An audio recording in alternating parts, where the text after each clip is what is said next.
शनिवार 19 अगस्त 2023 को हरियाली तीज का पर्व मनाया जाएगा। इस दिन सुबह से लेकर देर रात 1:43 तक उत्तरा फाल्गुन नक्षत्र रहेगा, जिसमें कि ये पूजा व्रत से शुभ फल की प्राप्ति होगी। हिंदू धर्म में तीज त्योहारों का काफी महत्व होता है। श्रावण मास के शुक्ल पक्ष की तृतीया तिथि को हरियाली तीज मनाई जाती है। इसे श्रावणी तीज भी कहा जाता है। हरियाली तीज इस बार शनिवार 19 अगस्त 2020 को पड़ रही है। पति की लंबी उम्र के लिए महिलाएं इस दिन हरे रंग की साड़ी, हरी चूड़ियां, लहरियां पहनकर शिव गौरी की पूजा अर्चना करेंगी। लेकिन उत्तरा फाल्गुनी नक्षत्र पड़ने से हरियाली तीज और भी खास होगी। हरियाली तीज का व्रत करने से महिलाओं को अखंड सौभाग्य की प्राप्ति होती है। इस पर्व को नाग पंचमी से 2 तिथि पूर्व मनाया जाता है। हरियाली तीज के दिन महिलाएं व्रत रखती हैं और माता पार्वती के साथ गणेश जी और भगवान शिव की पूजा करती हैं। सनातन धर्म में हर त्योहार का अपना एक विशेष महत्व है। इन्हीं त्योहारों में से एक है हरियाली तीज है, जो देश भर में मनाई जाती है। हरियाली तीज को श्रावणी तीज के नाम से भी जाना जाता है। यह सावन मास का सबसे महत्वपूर्ण पर्व में एक है, जो सौंदर्य और प्रेम का पर्व है। महिलाएं इस दिन का पूरे वर्ष इंतजार करती हैं। हरियाली तीज का पर्व श्रावण मास में शुक्ल पक्ष की तृतीया तिथि को मनाया जाता है। यह उत्सव भगवान शिव और माता पार्वती के पुनर्मिलन के उपलक्ष्य में मनाया जाता है। यह पर्व प्रकृति से जुड़ने का पर्व है। हरियाली तीज का जब पर्व आता है तो हर तरफ हरियाली छा जाती है। पेड़ पौधे उजले उजले नजर आने लगते हैं। ज्योतिषाचार्य ने बताया कि ज्योतिष शास्त्र के अनुसार श्रावण मास के शुक्ल पक्ष की तृतीया तिथि 18 अगस्त शुक्रवार रात 8:08 से शुरू हो रही है और 19 अगस्त शनिवार रात 10:19 पर समाप्त होगी, जिससे हरियाली तीज 19 अगस्त को मनाई जाएगी। हरियाली तीज का पर्व भगवान शिव और माता पार्वती के मिलन के उपलक्ष्य में मनाया जाता है। पौराणिक कथा के अनुसार ये वह दिन है जब देवी ने शिव की तपस्या में 107 जन्म बिताने के बाद पार्वती को अपनी पत्नी के रूप में स्वीकार किया था। इस व्रत को रखने से स्त्री के पति को लंबी उम्र का वरदान मिलता है। ये व्रत महिलाओं के शारीरिक और मानसिक स्वास्थ्य को बनाए रखने में भी मदद करता है। साथ ही व्रत श्रद्धालु को मानसिक विकारों से निजात दिलाता है। आइए जानते हैं, शुभ योग ज्योतिषाचार्य ने बताया कि हरियाली तीज पर 3 शुभ योग सिद्ध योग, बुधादित्य योग और त्रिग्रही योग का संयोग बन रहा है। इस दिन कन्या राशि में चंद्रमा, मंगल और शुक्र की युति से त्रिग्रही योग का निर्माण होगा, जो व्रती को धन और करियर में लाभ पहुंचाएगा। वहीं सिंह राशि में सूर्य और बुध की युति से बुधादित्य योग बनेगा। इस दिन बनने वाला सिद्ध योग से व्रती की पूजा, मंत्र आदि सिद्ध होंगे।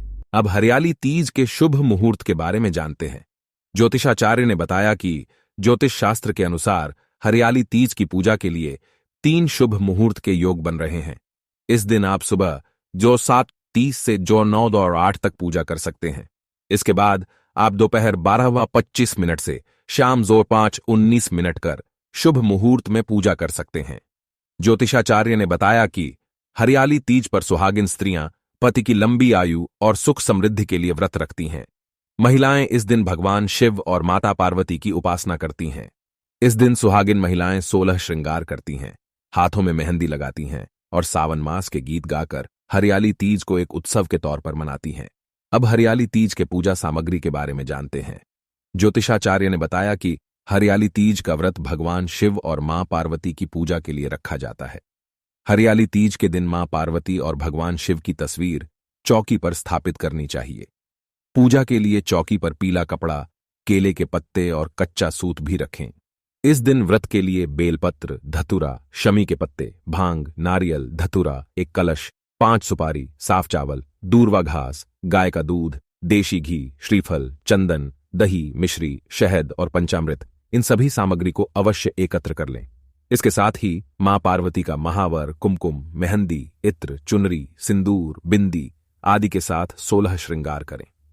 अब बात करते हैं हरियाली तीज पूजन विधि की।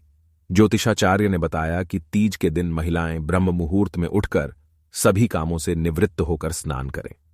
साफ सुथरे कपड़े पहने के बाद भगवान शिव और माता पार्वती का ध्यान करते हुए व्रत का संकल्प लें।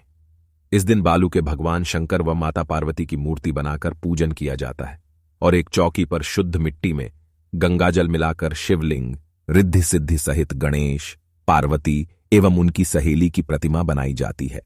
माता को श्रृंगार का समाना अर्पित करें। इसके बाद भगवान शिव, माता पार्वती का आवाहन करें। माता पार्वती, शिव जी और उनके साथ गणेश जी की पूजा करें। शिव जी को वस्त्र अर्पित करें और हरियाली तीज की कथा सुनें।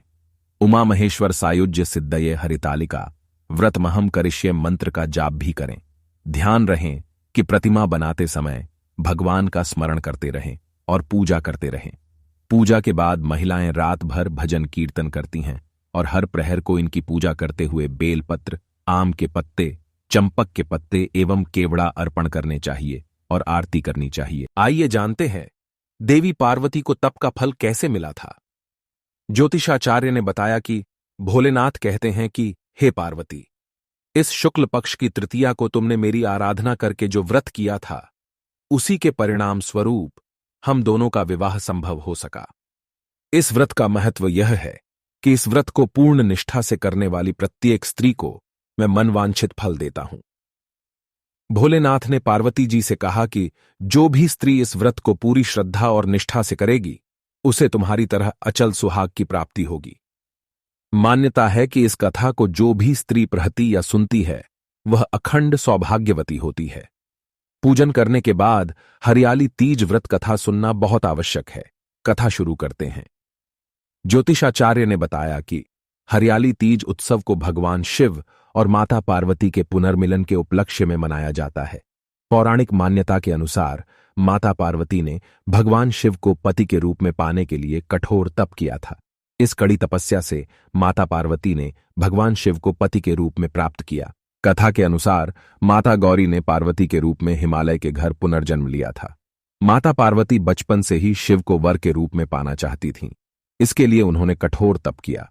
एक दिन नारद जी पहुंचे और हिमालय से कहा कि पार्वती के तप से प्रसन्न होकर भगवान विष्णु उनसे विवाह करना चाहते हैं।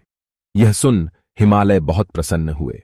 दूसरी ओर नारद मुनि विष्णु जी के पास पहुंच गए और कहा कि हिमालय ने अपनी पुत्री पार्वती का विवाह आपसे कराने का निश्चय किया है। इस पर विष्णु जी ने भी सहमति दे दी। नारद इसके बाद माता पार्वती के पास पहुंच गए और बताया कि पिता हिमालय ने उनका विवाह विष्णु से तय कर दिया है।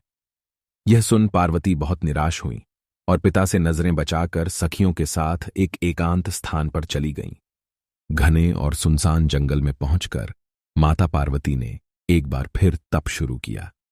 उन्होंने रेत से शिवलिंग का निर्माण किया और उपवास करते हुए पूजन शुरू किया। भगवान शिव इस तप से प्रसन्न हुए और मनोकामना पूरी करने का वचन दिया। इस बीच माता पार्वती के पिता पर्वतराज हिमालय भी वहां पहुंच गए। वह सत्य बात जानकर माता पार्वती की शादी भगवान शिव से कराने के लिए राजी हो गए। शिव इस कथा में बताते हैं कि बाद में विधि विधान के साथ उनका पार्वती के साथ विवाह हुआ। शिव कहते हैं, हे पार्वती, तुमने जो कठोर व्रत किया था उसी के फलस्वरूप हमारा विवाह हो सका। इस व्रत को निष्ठा से करने वाली स्त्री को मैं मनवांछित फल देता हूं। धन्यवाद।